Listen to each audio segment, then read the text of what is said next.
Greg Biffle is the lucky dog. He'll come around and be the 33rd car on the lead lap. I'm telling you, Stewart's bored. When you start bump drafting the pace car, he's looking for some fun. Pace car driver is Brett Bodine. Smiling. Oh, yeah, he's having a big time. NASCAR has asked Tony to back off a little bit, and he did. Is he trying to make Brett loose? Is that what he's trying to do? He was trying. Place finish for Tony Stewart, and this gem, a post-race interview.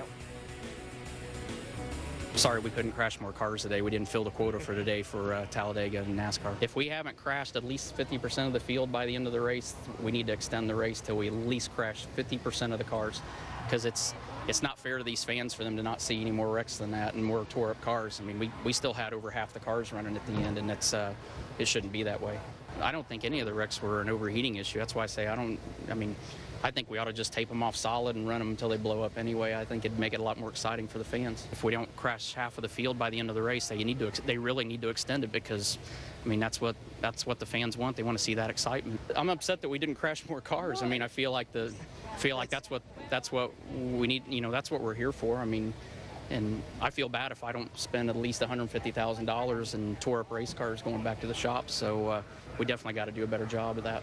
It would have been a lot more fun if I could have got caught up in one more wreck. If I could have done that, it would have been perfect. I mean, I think if we could make it a figure 8, it'd be perfect. It would absolutely be perfect here. It'd be better than what we got. So that's going to be my vote next week, is that we make it a figure 8, and/or we can go stop at the halfway, make a break, and turn around, go backwards the rest of the way. And then with 10 to go, we'll split the field in half, and half of them can go the regular direction, and half of them can go backwards. I'm sorry, I can't be unbiased on that. I love it. Apparently, Martin Truex. My 14th year I've had.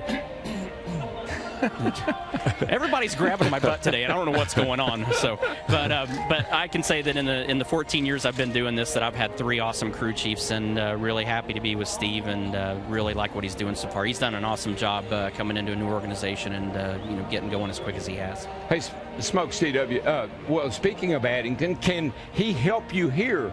Because you got to win here, but man, you struggled here for the last several races. All right, now I got hit on the other side, so that's why my volume's changing. You got a lot of good friends down there. Yeah, I hope this is all I get roughed up today is before the race, not on the track here. What'd you say again? Third straight race, there's been no wreck. I mean, does that amaze you? Have you ever seen anything like that? David, only you'd think about stuff like that. I don't know about what you think of during the race, but I try to figure out how to win the race and make my car go fast. I don't sit there and think of that petty crap that you think of. Press box. Glad to see you're back to form. Let's go. Well, we've known each other for a really long time. I remember seeing you at like convention-like places, and I would always be with my dad usually, and be like, wow, that's Tony Stewart right there. And we have, you know... Is that exactly how you said it? I don't normally blush, but I almost felt like I did. Yeah, because we'd be whispering, because you'd be right there. That's funny. So it'd be about like I'd that. see you at appearances, I'd go, that's Danica Patrick. Well, strong, I guess. It's kind of cool to have everybody pick at you a little bit. My excuse is my 3-year-old is not my problem. I had a 9-year-old. That's what you need to go wear when you do your track race with. No. That way when some big burly guy gets out. Yeah. How can you fight this? Yeah. Just big picture. What's the situation like for you right now? We have finished 18th or better. Same thing as you've known all week. Can you talk about the pressure? Do you feel any pressure? Does this feel like a normal week? The pressure is all the media standing here. I mean, we're doing the same thing we always do every week. It's you guys asking us the same questions for 8 straight weeks in a row is annoying as hell. So that's where the pressure's coming in, is because we're answering the same thing that we answered for the last 7 straight weeks. That's where it gets annoying after a while and gets to be very monotonous. What should we be asking you? I don't know. I don't do your job. Well, I mean, I think that we come up with something original. This particular week, I think that's unfair. Right. All right. Jenna. All right. Here's the thing. This is a All I big care week, about is Tony. what I'm doing this week. I'm not worried about what's going to make your article this week. So if it doesn't make my race car go fast, I really don't care about it right now. I got a lot of things going on. That's fair. Okay. But you're in a position. So ask me a question that's original this week. I think that the question is the same this week because Okay, of where you are. then in go the back the standings. last 7 weeks and get the same answer I used the last 7 weeks. You discussed I'm last doing week. exactly the same thing I've been doing.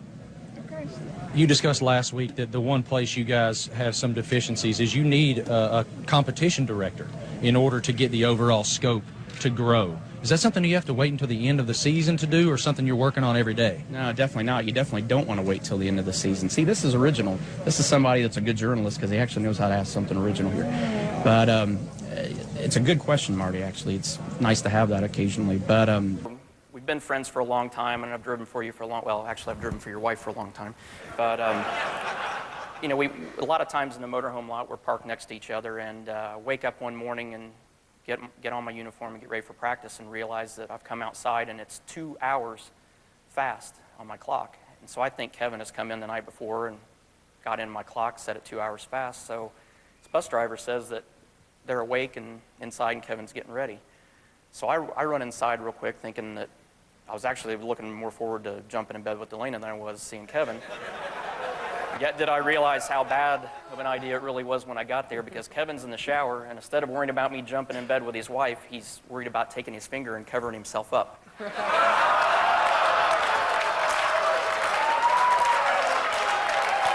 Well, Tony, you're actually the last driver to make your debut at Daytona in NASCAR as an IndyCar driver. Well, Danica Patrick's doing it this weekend. What were some of the challenges you faced making that transition here?